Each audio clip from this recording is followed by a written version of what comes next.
Bonjour cher vilain. Comme vous, sans doute, j'aime beaucoup les vidéos d'Annales Génocide et de Victor Ferry.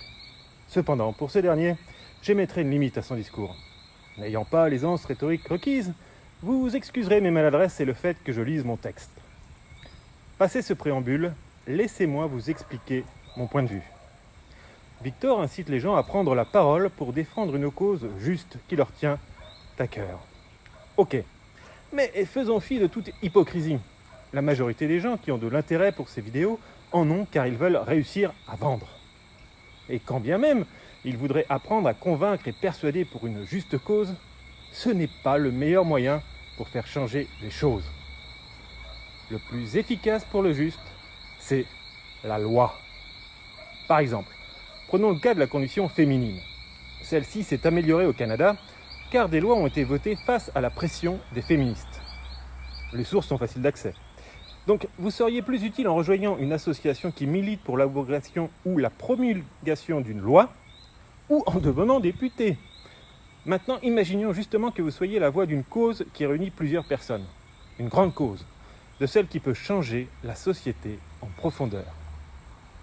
Comment pensez-vous convaincre des gens qui ont peur ou qui sont ancrés dans leurs convictions, ou bien encore ceux trop passéistes ? L'histoire, même fictive, a montré que le mieux est de rassembler autour d'un ennemi commun. Il y a une théorie qui avance que Robespierre, ayant vu qu'éliminer le roi n'avait pas amélioré la fracture entre les classes, a instauré la terreur pour devenir l'ennemi que combattrait le peuple et la noblesse. Ozymandias, dans Watchmen, utilise le même procédé avec son extraterrestre. Et vous ? Jusqu'où iriez-vous pour votre cause ? A l'inverse, le pouvoir se sert beaucoup du diviser pour mieux régner. Et les forces de l'ordre sont d'ailleurs souvent l'un des deux camps. Digression dont je vous laisse seul juge de l'intérêt. Nous avons donc vu que la rhétorique a bien évidemment ses limites. Et vous ? Quel est votre but ? L'art de la rhétorique est-il le bon outil pour l'accomplir ? Avez-vous bien mesuré les responsabilités qui en découleraient ? Si votre but est de vendre, alors selon le produit, la réponse est oui. Et d'ailleurs, quelle est la cause de Victor ? Vendre ses livres et ses conférences ? Eh bien, je ne dirais pas cela. Enfin, pas que. Pour moi, c'est la plus noble des causes. Éduquer ses congénères. D'aucuns s'accordent à dire que le meilleur moyen de pérenniser son pouvoir, c'est de laisser les autres dans l'ignorance.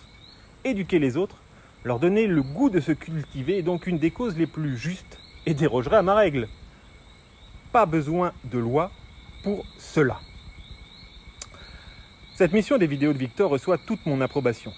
Mais quand il nous dit « à vous de prendre la parole pour votre cause », le bas blesse. Il va nous apprendre à convaincre et à persuader. Et ainsi, cela lui permet de faire de la publicité pour ses formations et son livre. Je ne vois rien de mal à cela, au contraire. Ceux qui se sacrifient sont des imbéciles. Faites le bien en vous faisant du bien, ainsi vous n'aurez pas ce sentiment détestable d'ingratitude. Et puis, il faut bien vivre, n'est-ce pas ? Cependant, sous couvert d'une mise en garde opportune, attention, je vous livre des secrets qui ne doivent pas vous permettre de manipuler les gens à mauvais escient. Et d'une mission noble, prenez la parole pour défendre votre cause. Ne se cache-t-il donc pas une certaine hypocrisie, et une hypocrisie certaine ?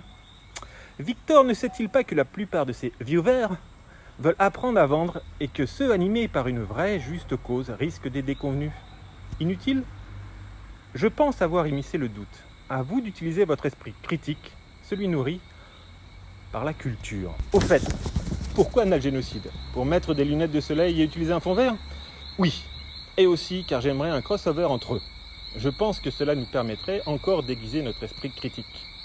Quant à moi, je n'ai rien à vendre avec cette vidéo. Je l'ai faite pour le plaisir d'échanger avec mon fils. Après, si certains veulent échanger, eh bien, ce serait sympa. Sur ce, Kenavo, et dans notre soleil.